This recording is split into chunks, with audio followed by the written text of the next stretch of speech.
Okay, good morning. I'm thrilled to get to start a new unit of learning. This is JJ. Hi, welcome. Am I pronouncing your name correctly? Yes. Can you hear me okay? Great. I have headphones in. Yeah, totally fine. We haven't met. I'm Rabbi Jesse Bacon. Nice to It's meet nice to you. have you with us. It's nice to meet Thank you you. too.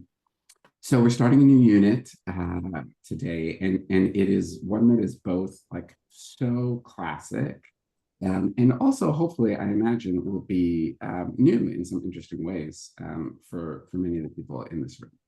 So broadly speaking, the topic that we're going to be looking at is what people call like an eye, the idea of an eye for an eye, right? As like this retributive justice or corporal punishment, sometimes capital punishment system that finds its home in the Torah. It is, you don't have to look far to hear that like the expression is so well known and is usually, I would imagine, usually used as an expression of like disdain for like an outmoded system of justice. Oh, good, the lawyer is about to enter the room. So one of the things that our learning is going to illustrate is how that critique was basically understood from the very beginning. Right? Gandhi was not the first person to come up with the idea of an eye for an eye makes the world go by. It was not him. That quote may not even have been attributed to him. I don't know the truth behind that. But the truth was, or is, that critique of what's in the Torah comes very early in Jewish thought, in rabbinic thought. Why that's important is because this one piece of Torah, right, it appears in a couple of places in the Torah, but the one idea that if you injure someone, they are entitled to injure you back in the same way. So much anti-Jewish thought has hinged on a critique of that for thousands of years. And it's been a misread, probably a deliberate misread of our tradition. So one of the pieces that hopefully will become clear when we're learning is why that was never the case, why we haven't looked at our tradition in that way. It's also going to share, by learning this topic, it's going to shed some light on how the earliest rabbis studied Torah. How did they understand Torah? So we know that when we read Torah, we do it with a critical lens often. We try to understand what's underneath, the motivations of the biblical authors, whoever you understand these people to be. And we use like that very like postmodern way of understanding sacred text often. And one of the things I should say is that like, regardless of where you are on the religious spectrum, that's probably true. It's a question of how much you're self-aware that you're doing that. But we're going to see how the earliest rabbis read the text, which means as we're studying, we're going to be like learning the content itself, right? A lot of it. But our actual focus is really going to be on the form, meaning we're going to see all sorts of stuff that has like contemporary implications, probably lots of stuff that is interesting and that we disagree with. But I'm going to keep us over the next 3 months, like really laser focused in on how are the rabbis making the argument that they're making? What's the form of their read of the text? And I think that will hopefully illustrate a lot of what a lot of the meaning in the text. Okay, I'm going to say a few more words by way of introduction of what we can expect for like the structure of our learning, and then we'll talk a little bit about what are we reading, where is it in the Talmud, what does that mean, and then we're going to dive into it. So, for those of us who have studied frequently with each other over the past couple of years, we've really been looking at the core Talmudic texts, and then basically like 1,500 years of rabbinic legal commentary and systemization of those things. Right? We've really been looking at what's the evolution of practice. How did something start in the Torah, get elaborated on by the earliest rabbis, and then grow over time? My sound is a bit muffled as I'm being because there is a 2-year-old yelling at me from behind. And she's saying hello to everybody. Um, uh, uh, she's almost ready to study what we're studying. What were we saying? Okay, right. So in the past, we've really been looking at like the trajectory of thought and practice over a couple thousand years. This unit's going to be a bit different. It's almost entirely Talmud, and that's for a couple of reasons. One is because when you actually open up the Talmud and look at these texts, that's what it actually looks like. You know, often when you open a page of Talmud, you'll see that the commentary surrounding the text, sometimes there's more commentary than text itself of Talmud. This is the inverse. When you study this section of Talmud, it's almost entirely, it's not commentary free. I don't want to say that, but you would notice that like the ratio is much heavier, which means the commentators found less to comment on, which means they, we could ask all sorts of different questions about why that was the case. One of the things that I would offer is that it's probably because they felt that the text stood for itself, like it didn't need the same kind of elucidation that other texts need. And that means that we're really going to sit in a lot of the Talmud. We'll look at like different commentators here and there because there absolutely are those on these texts. The second reason why that's the case, and here I'm going to do the opposite of bury the lead. I'm going to spoil the end of our learning a little bit. And that's because what we're learning is not in force today. It's absolutely not applicable at all for a couple of reasons. Now, it's informative and it's inspirational, but as a legal system, it has no weight. And actually, that goes quite far back, that it was unenforceable as a legal system. Why that's the case is a bit of a mystery. I mean, I know the answer to the mystery, but why that's the case, I'm going to leave dangling a little bit, and I won't spoil it as we go. Now, one of the things that affords us is really the ability to do some very close reads and sit like deep within these texts for themselves, which is something that we haven't done in long. Okay. So that's, I'll say one more thing just about the structure of where we're going. I've done, a syllabus of how we're going to get through this material. We're going to read not everything that there is on this in the Talmud, but a lot of it, most of it, actually, I would say. And what that's going to require is me pushing us on a little bit. I've mapped it out over 12 weeks. I'm confident, given that we were successful last time, that we can do this, but I'm going to ask for everyone's cooperation in that sometimes I know there's going to be things that like we really want to dive into and like tear apart, and that we're just not going to be able to, because the breadth here is also going to be important for like seeing how all of this rounds out.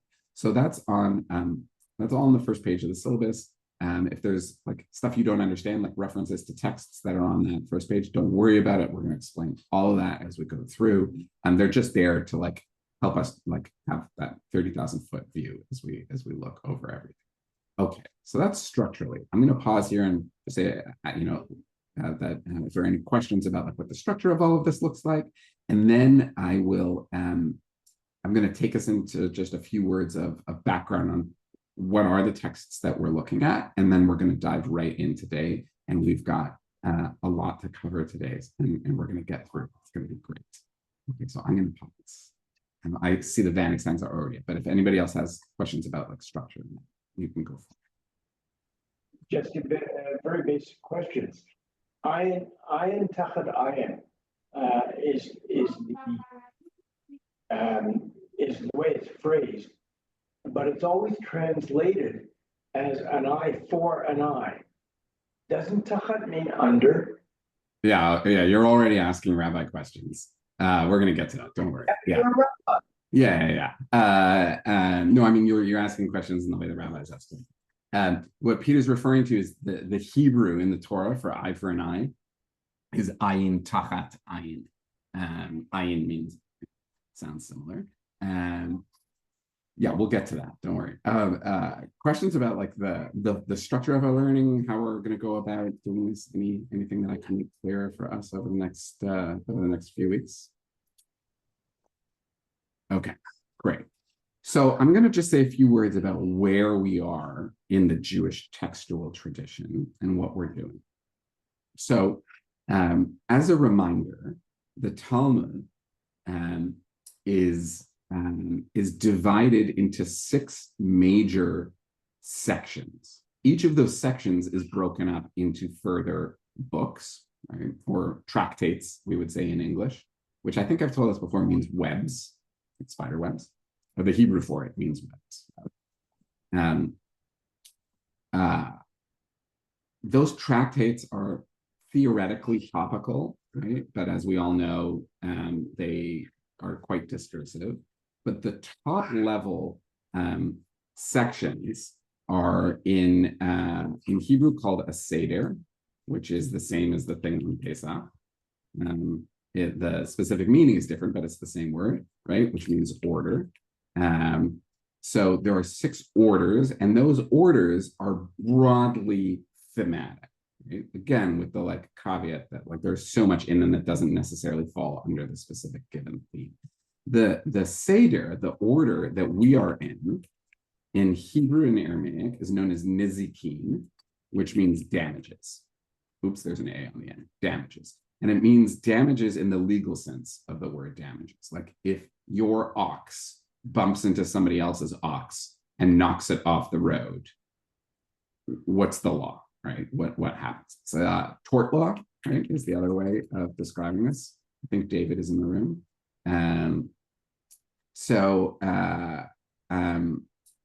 Torts and damages, right? It's this idea within civil law of if I cause damage to you or your property, what do we do, right? What happens? So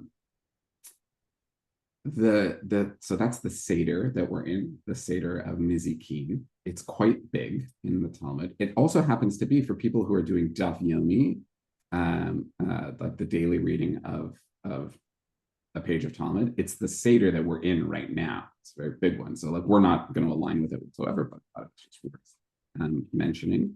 And then the tractate that we're in is called Bava Kama, which means nothing related to the specific topic at all. It just means first gate. Kama means first, and Bava means gate. There are 2 other tractates that are other Bavas. There's Bava Metzia, which means the middle gate, and there's Bava Batra, which means the last gate. Why are they called gates? In antiquity, what we call chapters used to be called gates.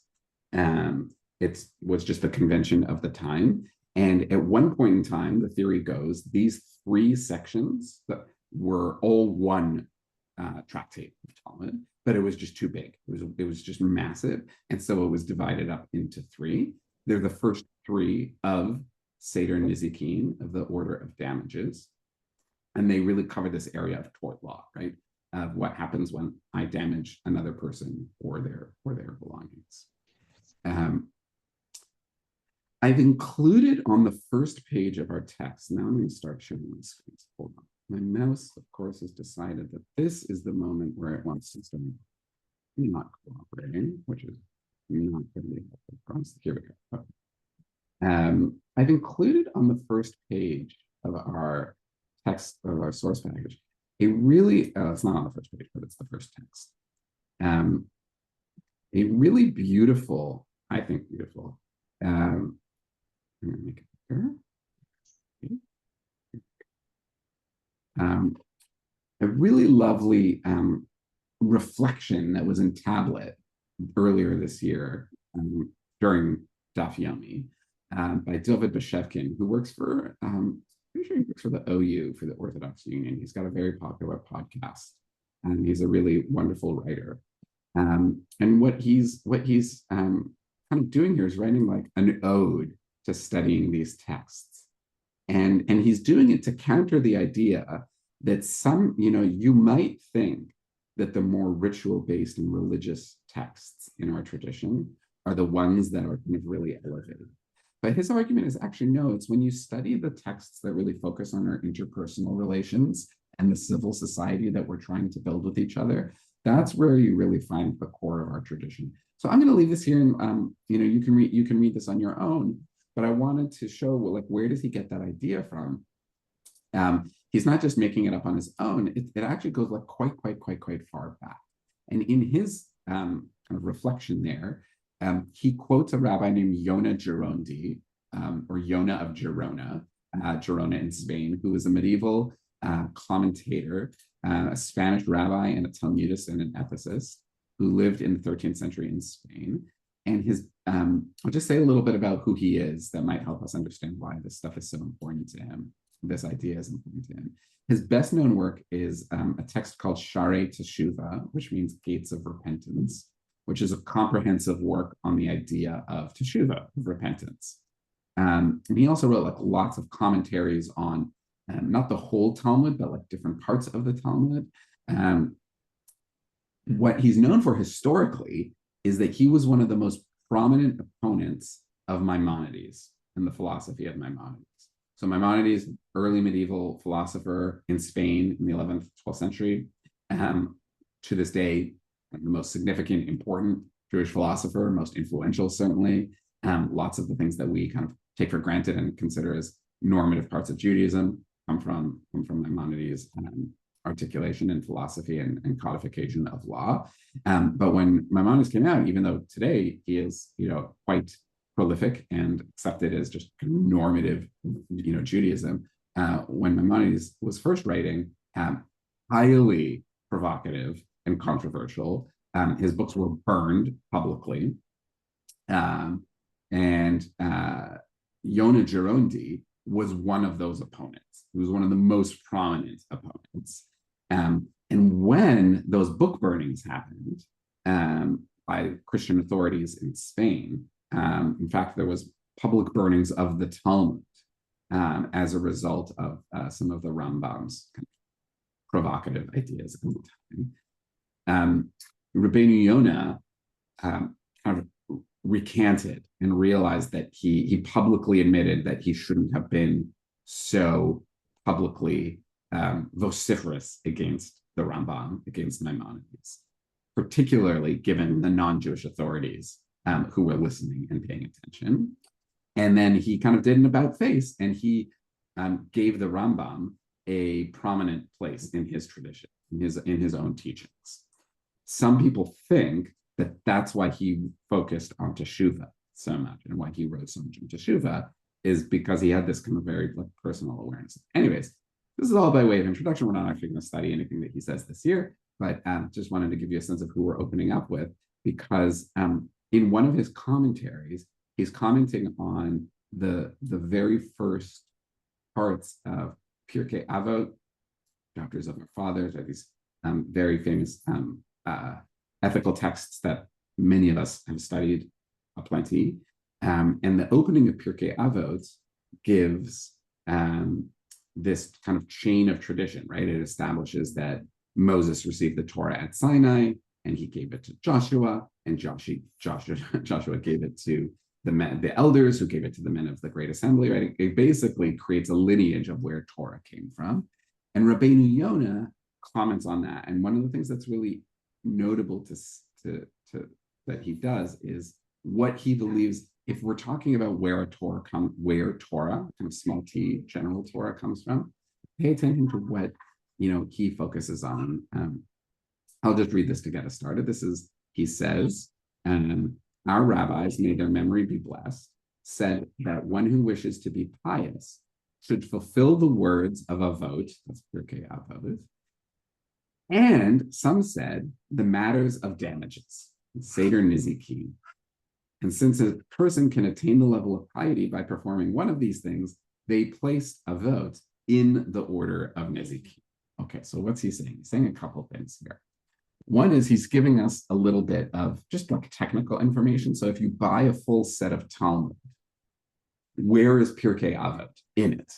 Just like physically, where is it in the entire set of Talmud?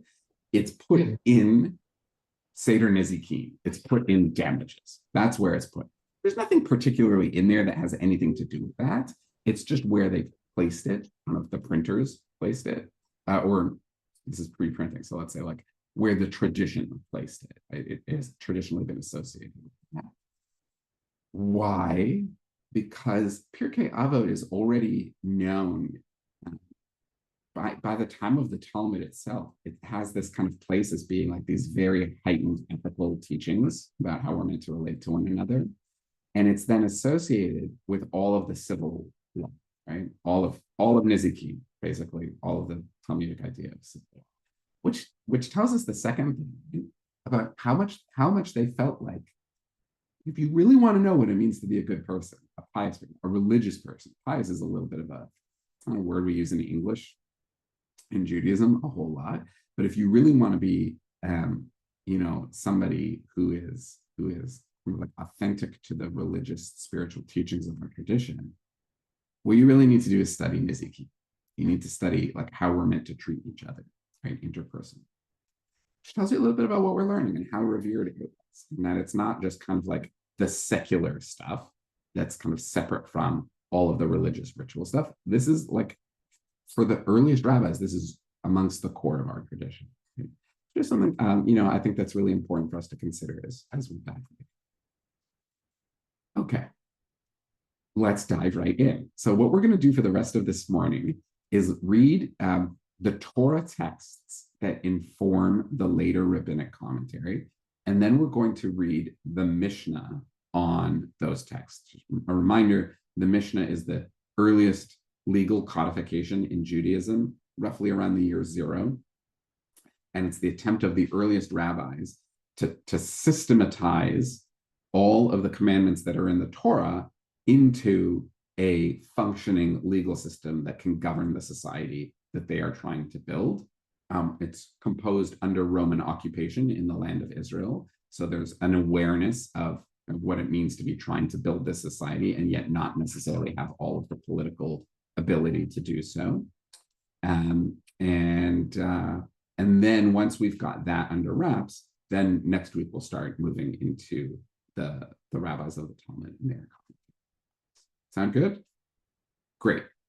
Carla, can I ask you to read text number 3? We're on page number 3 from Exodus. These are 6 verses from Exodus, and these are kind of, well, I'm not going to preface it with anything. Everybody will see what these are. Okay.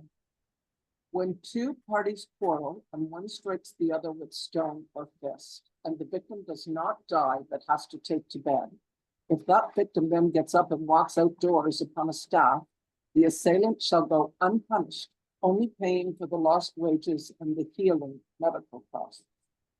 When 2 or more parties fight and one of them pushes a pregnant woman and a miscarriage results, but no other damage ensues, the one responsible shall be fined according as the woman's husband may exact, the payment to be based on reckoning. But if other damage ensues, the penalty shall be life for life, eye for eye, tooth for tooth, hand for hand, foot for foot, burn for burn, wound for wound, bruise for bruise.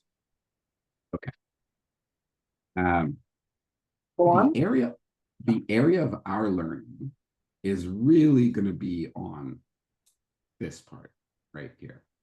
I included the other pieces because they do pop up a little bit here and there. I want to say that the piece about the pregnancy and the miscarriage is not something that is kind of in my wheelhouse of how that gets turned into like systematized. But I included it here because it's part of how the rabbis are thinking about damages, and it's certainly you can see that it's done through like their lens of, well, it's really her husband is the guy who gets to decide. There's some kind of like assessment that takes place, right? But really, it's this piece here, and here's where you see what Peter referred to. The Hebrew doesn't ever highlight very nicely for me, but ayin tachat ayin means eye for eye, right? Even go back to like life for life, that idea that's in here. But there's also an idea up here earlier that we're going to see really gets fleshed out is that, like if you're just kind of hurt for a little bit and you're fine and you get back to work, the retribution includes lost wages and your healthcare bill. And then there's this idea, the kind of corporal punishment system, right? We're also going to read the piece from Leviticus, and then what I want to do is like collect questions based on this. I won't answer them, but just collect some things that people are already starting to wonder. Carla, will you just read for us from Leviticus also, please? If any party maims another person, what was done shall be done in return. Fracture for fracture, eye for eye, tooth for tooth. The injury inflicted on a human being shall be inflicted in return. Okay, so this is just kind of sharpens it even a little bit more, right? Ka'asher aseh, what was done, ken ya'aseh lo, will be done back to that person, right? It's kind of unambiguous, right? If you break somebody's bone, they get to break your bone. Right? It's pretty unambiguous. Very, very clearly there for all of us. Okay, let's harvest some questions, things that people are wondering about. David. So the first thing that I'm thinking about in reading these two passages together is, especially in the second section from Leviticus, does that section presume that when someone injures another, there's no question that they will compensate that other person for lost wages and medical costs, in addition to whatever other punishment might be appropriate? Great. Okay. So this is a good question about what's the relationship of these two Torah texts to each other? Do they know about each other? Right?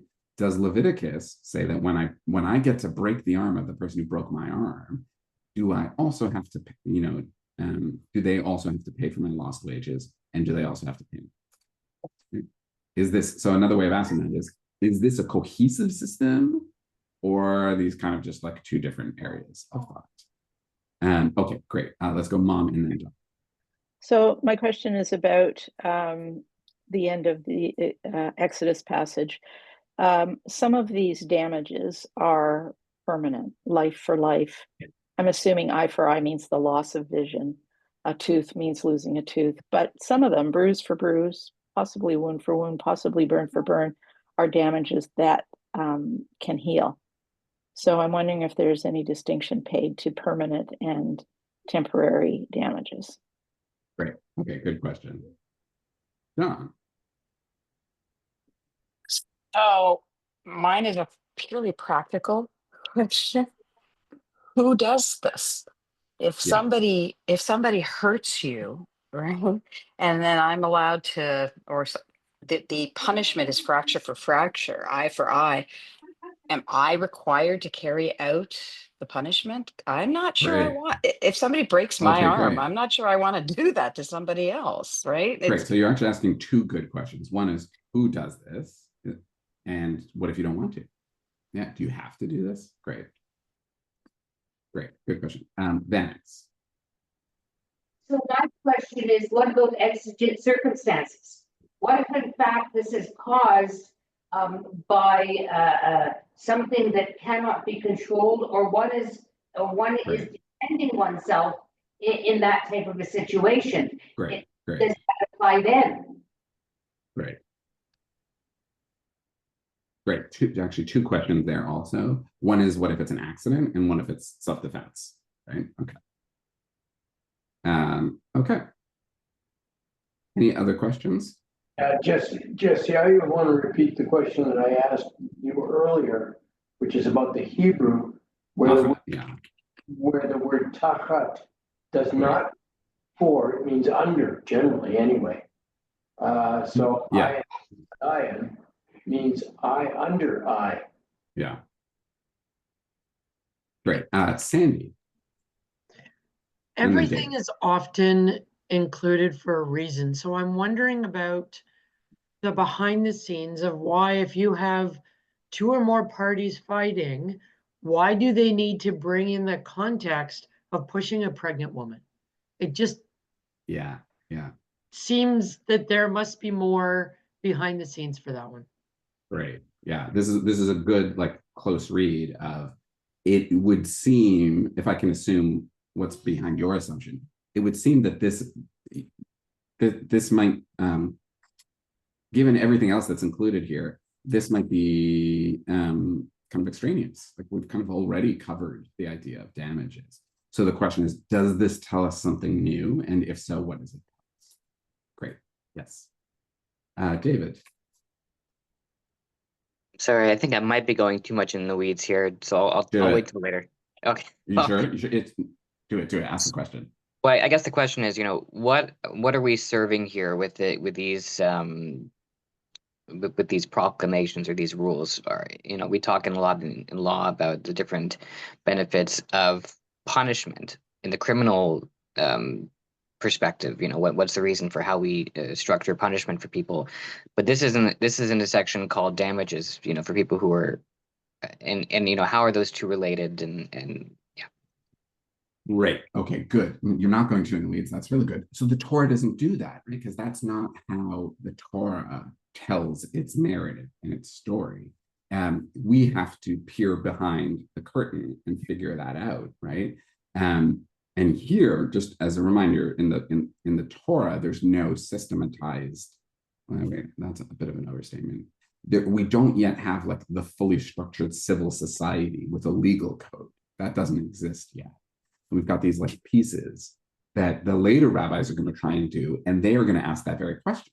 Right? They're going to say, how do we make this fit in with kind of a broader philosophy of law? Right? Like when we talk about justice, what does that even mean? Right?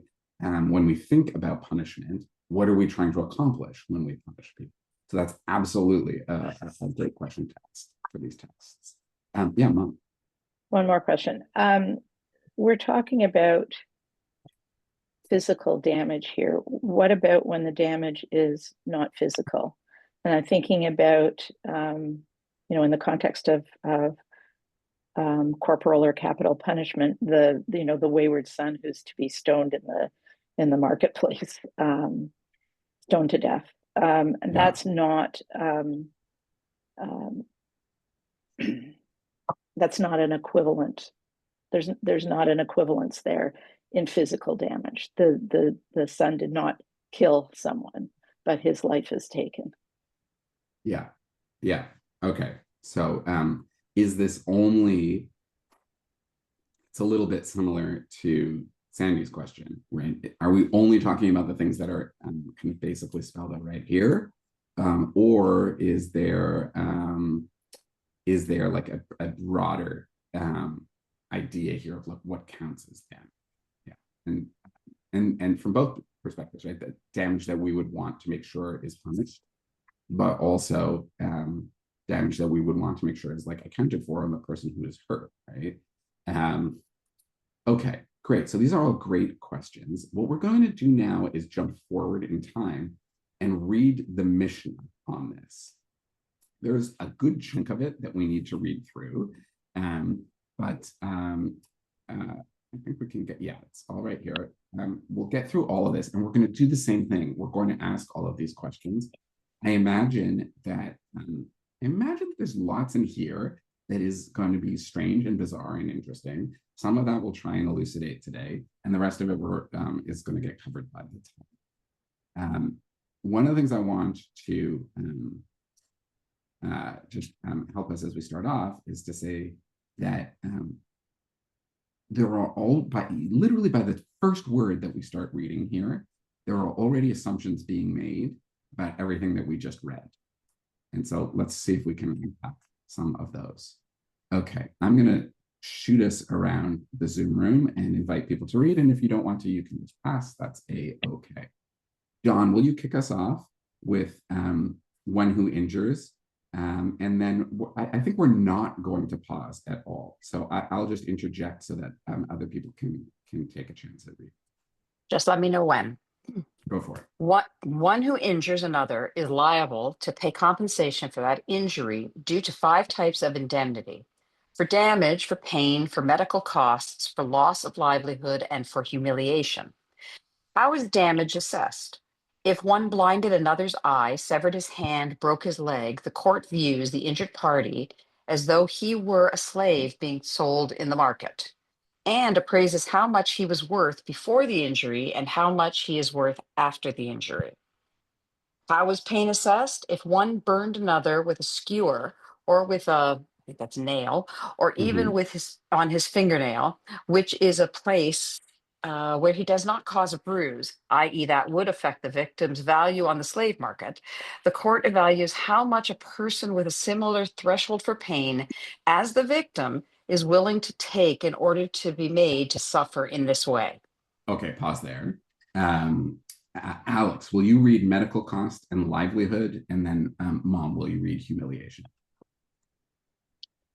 How are medical costs assessed? If one struck another, he is liable to heal him by paying for his medical costs. In a case where growths appear on the injured party, if they are due to the blow, what is that? Oh, the one who struck him is liable. If they are not due to the blow, the one who struck him is exempt. If the wound healed and then reopened and again healed and then reopened, the one who struck him remains liable to heal the injured party by paying for his medical costs. If the injury healed fully, the one who struck him is not liable to heal him by paying for any subsequent medical costs. Alex, do livelihood, and then Mom, take us home with humiliation. How is loss of livelihood assessed?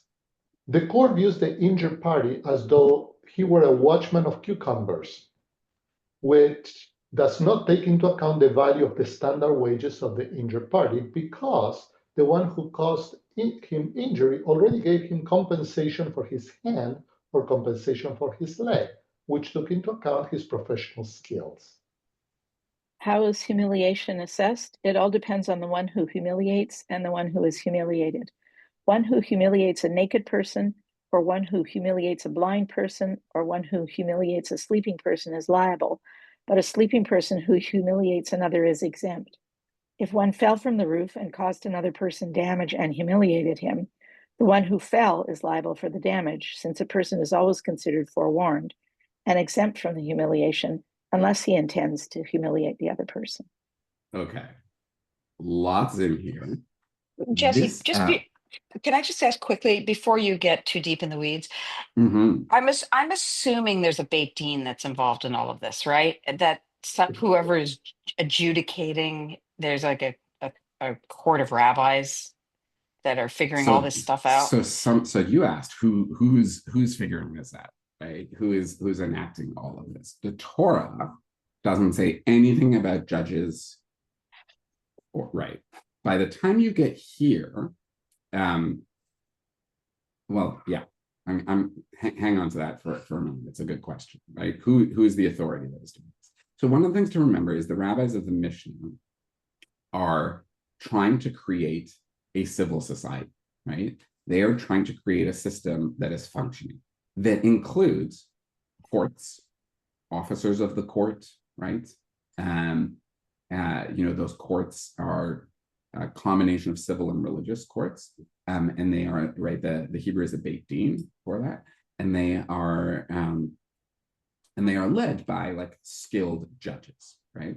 Yeah, the assumption here is that all of this is being done through a legal system, and the reason you can tell that is because it's the text itself is systematizing this, right, into like a standardized system. It's not just saying this is vigilante and that each person can do this on your own. There's very clearly like a structured, like a ministry and a court, and like people are figuring out how to put this all together. I should say that I left out that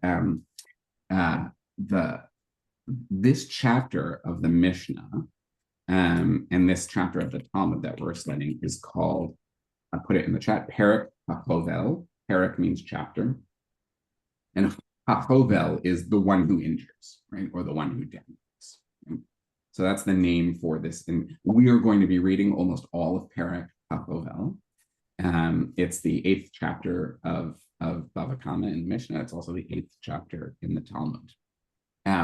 Okay, so before we dive into questions, just like right out of the gate, this is all built on the assumption, not the assumption, but built on a system where somebody who injures somebody else is liable for 5 categories of damage, or five categories of remuneration, right, or indemnity. One is the actual damage that you caused to that person. 2 is pain. 3 is medical costs. 4 is lost wages while that person is injured and healing. And 5 is humiliation. Right? Let's just start there, just with questions just about that in relationship to the text itself or to the Torah, and then we can zoom in and do questions about anything. But are there any questions people have just about that first, literally just this first paragraph? Yes. Yeah, Alex, and then Carla. The damage seems to ignore damage to property. It's very focused on damage to the body of the individual. Yes, good. Thank you. I should have clarified this. We are only studying the section of texts that is about human to human damage. There are other texts about property damage. We're not looking at this. Yeah, this is only about human to human damage. So then the real question for me is, what is the difference between damage to the body from the pain, the medical costs and loss of livelihood? Is that the physical appearance, what we're focusing on here, that is damaged? And because there is a sanctity of the body in Judaism, maybe that is what is tied to, or is it something else?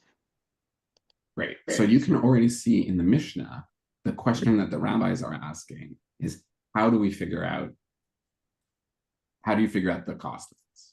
Basically, you're asking a good question. It's like, what's actually the difference, just categorically? What's the difference between these two? Like, how is paying for pain versus paying for damage? How are those different? Great. Carla, and then Mom. Okay, I'm nervous about the thing that says it's evaluated as though you're a slave, like not that the person's who they are or what they do has any relationship to it. So if I lose 3 fingers and I'm a concert pianist, that's going to be a Okay, great, problem than if I'm a truck driver. Great. Good. I want to hold off on that and just stick with the first paragraph, but that's a great question. Yeah. Mom and then Vanix, but Carla, I've still written down your question. Excuse me. One question and one comment. So my question is, does this apply to women and children or just to men, both victim and perpetrator? Why are you asking that? Well, the language is masculine here. And I'm thinking about value attached. I mean, there is something in the, what we looked at in Exodus that mentions the miscarriage. And it's in that passage, the woman is treated as property of her husband. Yeah. So Okay, I'm wondering, like if a man, damages the hand of a woman, does that compensation exist at all? And if it does it paid to the woman's husband or father? Yeah. Great. Is this universal, or does the value change depending on the kind of person who you are?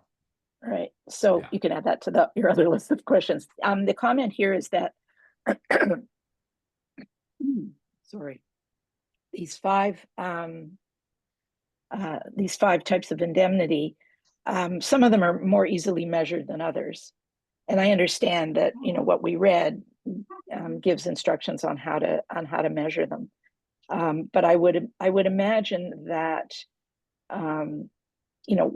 is the onus on the victim to provide evidence of, for example, humiliation or pain, which are harder to measure than loss of livelihood, for example.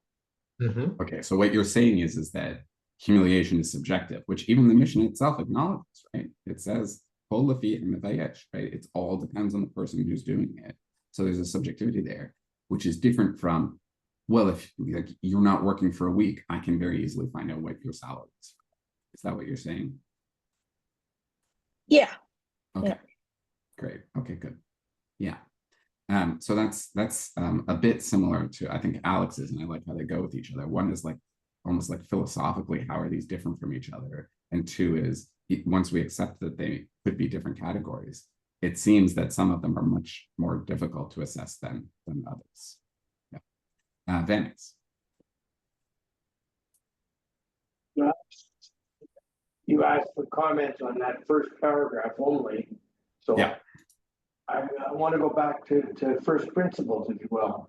Torah says eye for an eye, tooth for a tooth, and so on. And this already assumes that that's not going to happen. Great. Okay, great. I'm so glad you pointed that out. Yes, that's precisely our starting off point. So we don't know what's between Torah and Bible and Mishnah. We don't know. It's a very cloudy period in history. But clearly, there is already a massive change that by the time you get to the earliest rabbis who are putting this text together, something has already changed where we've completely done away with the idea of personalized corporal punishment or capital. There's a bit of capital punishment, right? Life for life. That's gone. It's not even questioned in the Mishnah. It's not even referred to in the Mishnah, right? It is immediately, by the time we're reading this text, supplanted by some system of monetary justice, right? That is the most immediate observation we can make on this text. Yeah. And then the question that we should all be asking, well, how? The Torah seems pretty clear about this, right? It's like, let's go back and take a look. Let's just remember, right? It's pretty clear. If you hurt another person, whatever you did to them, that gets done back to you. This is why we're studying this text. This is unambiguous, right? We're not dealing here with a question of like, well, what does it mean to observe Shabbat, right? Like, there's two different words that are used to describe the observance of Shabbat. And so we can have like this field day of interpreting what those two things mean. It's like, this is unambiguous, right? If you injure someone, that injury is done back to you. Well, if you injure someone, you're liable to pay for in these 5 categories of damage. What? Where did that come from, right? Yeah. How did that happen? And that's why our study is going to be less about kind of the content of that system of evaluating all of these things, although we're going to learn it, and much more about answering that question. How did it come to be that the rabbis could make this claim? And again, just to like close the loop on what I said earlier, any critique of Judaism and Torah which doesn't understand this is already operating from the wrong place, right? The critique that Judaism is this cold, legalistic, kind of like judgmental, retributive justice system, whereas Christianity is much more warm and welcoming and about forgiveness. It has totally missed the point, right? And the exploration of why that's the case is a separate class. But for our purposes, this has to be the starting point, right? Is seeing what the Mishnah says on this. And right from the get-go is this idea that like we're not even talking about it. Don't worry, we'll come back to talk. Okay, David, and then we're going to fill in some of the gaps in this text. So I want to just agree and hope that everything you're saying is completely justified and based on our history. But I want to make sure we're covering off everything. Are we certain that when we go to this Mishnah and it's talking about how this damage is being addressed, are we already presuming accurately that in the time when this is written, that there was no other system for crime, as in murder, intentional infliction of harm, where people were put into jail or were injured and or killed because of their conduct? And B, is the reason why that might not have been discussed that it was already being handled by a different governing body, and that might be the excuse or the reason why we didn't have to cover that? Yeah. That's a great question. There is a parallel kind of, it's actually going to relate to like our final unit of the year on war, and that, for better or for worse, kind of the entire Jewish tradition has more or less, not entire, but so much of the Jewish tradition has evolved in a time where we actually haven't had independent power, and that some people say that that's actually been to our benefit that we haven't, and that it poses all sorts of new ethical questions now that we do. So, but your question here related to that is good. Like, well, what about like the other corners of related law, like around murder and intentional damage? Yeah. So the Torah does mention what seems to mention murder. It doesn't say one who murders somebody else shall be put to death. It says life for life. Right? If you maim another, it shall be done. Sorry, not there. Here, if other damage ensues the penalty shall be life for life. So one of the things that's probably helpful for us to do is just to remind ourselves we're dealing here in the category of damages, just damage. There's other conversations around like capital punishment for premeditated murder. That's another great area of text where the rabbis basically legislate it out of existence. They don't do away with it entirely, but the rabbis basically make it next to impossible to carry out capital punishment. And so these systems do develop in tandem with each other. And what you're seeing here is we will ask the question, somebody already asked it, and I will, spoiler alert, we will see the question come up as to like, how is this different if it's accidental damage versus intentional damage, right? Here, at least at this point, we're just talking about damage. Okay? And there doesn't seem to be yet a distinction between intentional versus unintentional. Okay, Alex. Thoughts. One is on what David was saying about whether equivalent systems of law existed. I'd say definitely, because even, if you go back to the Code of Hammurabi that existed, centuries before the Talmud was even written, and those were in practice, right? So there were definitely systems like that. But yeah, my concern is about the Talmud itself, because the Talmud is written at a time in which we're in exile. We're living amongst the nations now, and their laws are law, right? So how do we reconcile that statement of the law of the land is the law with we writing a lot of stuff to regulate ourselves in lands that do not appreciate that or do not require that? Okay, great question. I'm probably not going to answer that until the very last day of this unit. However, this text, the Mishnaic text, is being written in the land of Israel.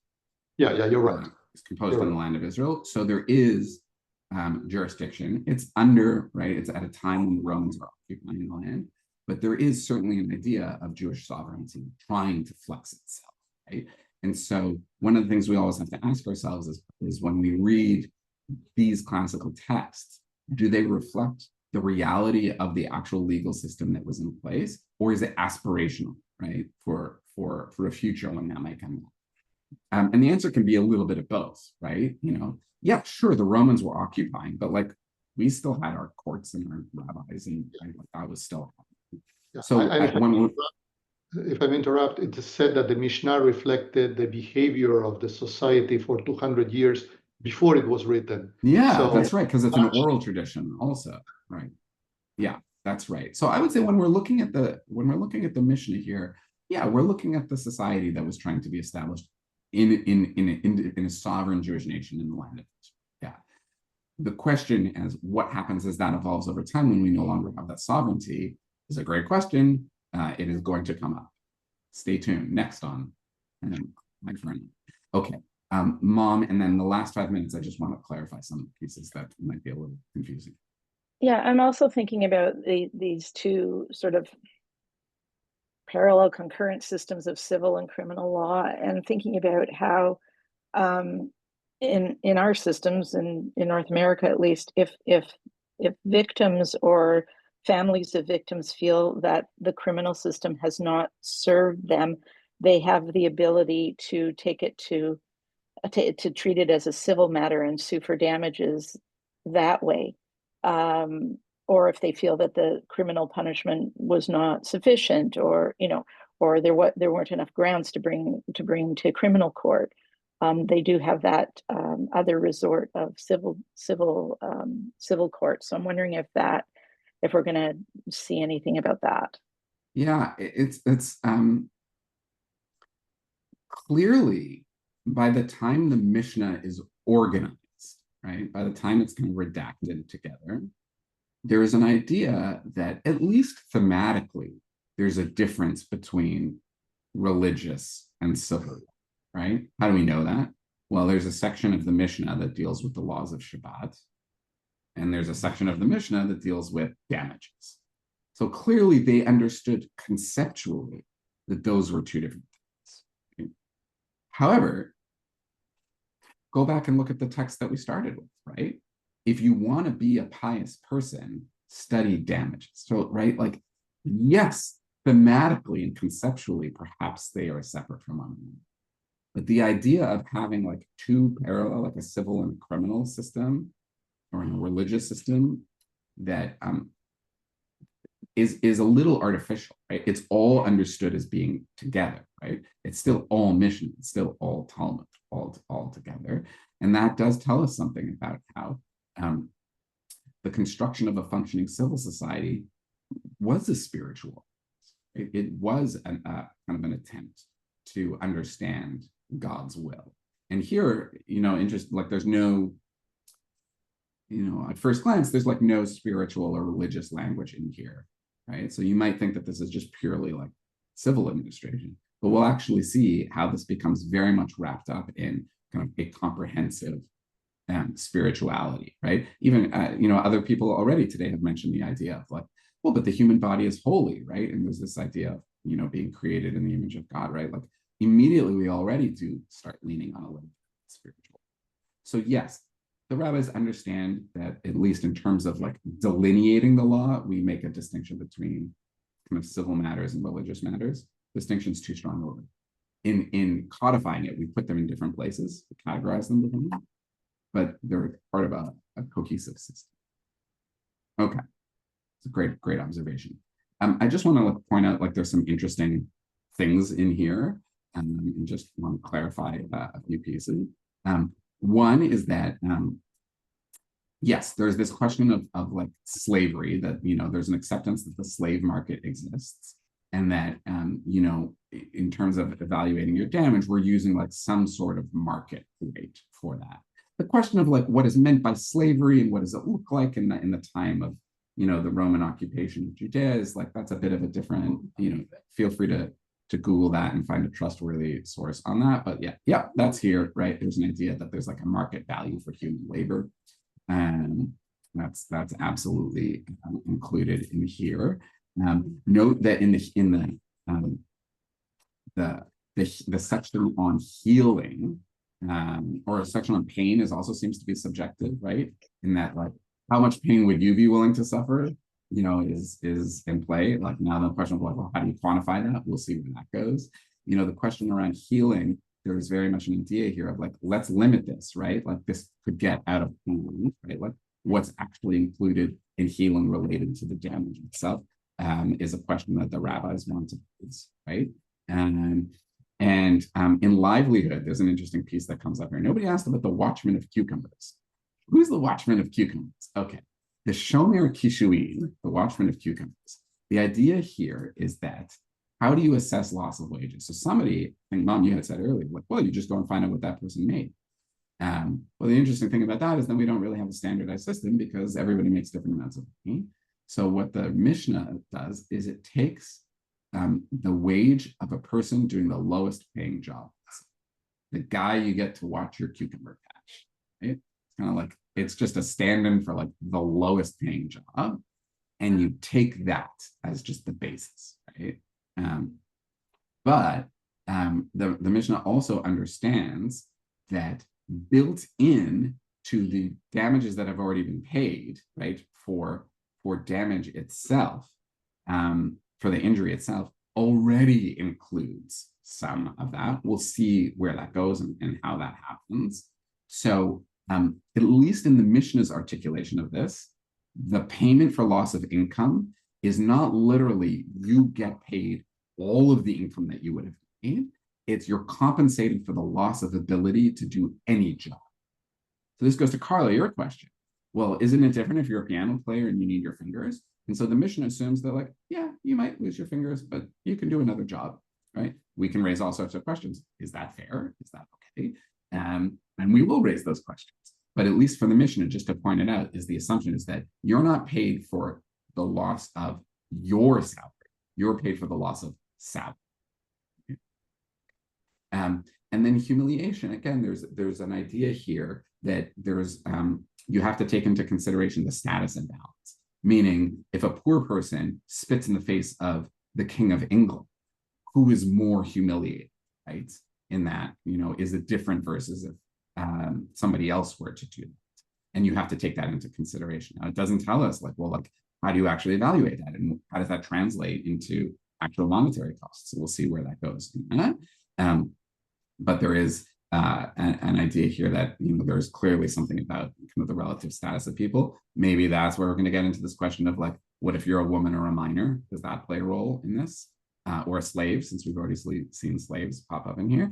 And then the last thing that's just really important to know here is this idea of being considered forewarned, meaning there are certain just assumptions of if you're walking down the street through a construction zone and somebody falls on you, well, you should have been looking, right? Like you should have known, right? The signs were out, you're considered forewarned, and that at least in the category of humiliation, it's only about intentional humiliation. Meaning if an anvil falls on Bugs Bunny's head while he's walking through the construction zone, he might be entitled for damages and pain and medical and all of that. But unless the coyote was explicitly trying to humiliate him, which he is, you're not liable for this last category, right? Only if it's intentional. Hopefully that just kind of clarifies some of the different pieces here. We can do John and any final questions, and then we'll pick back up next week. I just wanted to put one more question out into the universe before we go, and you don't have to answer it right now. But this is all very direct, right? This is what happens when one person hurts or damages another in any way, shape, or form. But what happens somewhere down the road? I have a store, and I have a loose pavement tile in front of my store. Somebody trips over the pavement tile. I have no money to fix the pavement tile, so I never do. It's an intentional non-fix. Now I have somebody who trips and falls and breaks their arm, right? Right. That's not necessarily I punched you and broke your arm, right? But I caused your damage, right? Yes. So somewhere down the road, I'm sure there's going to be an address. I just wanted to put that question out there because it's a very different scenario than it happened to my father, for example. Okay. And I'm just wondering what the Talmud might say about such a scenario in this case. Yes, that's a great question. We have looked at the categories of we've alluded to this already just a little bit, that there's the question of intentionality versus unintentional damages, and then there's the question of direct versus indirect damages. Absolutely, that's going to be something. Okay. Well, that brings us to the end of today. We are going to start next week with diving right into the Talmud on this. And I can tell you that right out of the gate, it will ask and try to answer some of the questions that we've already been asking today about this text in the Mishnah. So that'll be next week. The following week, we won't have class the following week, and then after yes, right out of the Baba, right out of the gates. It's a good Aramaic joke. Yeah. So happy last day of Hanukkah, everyone.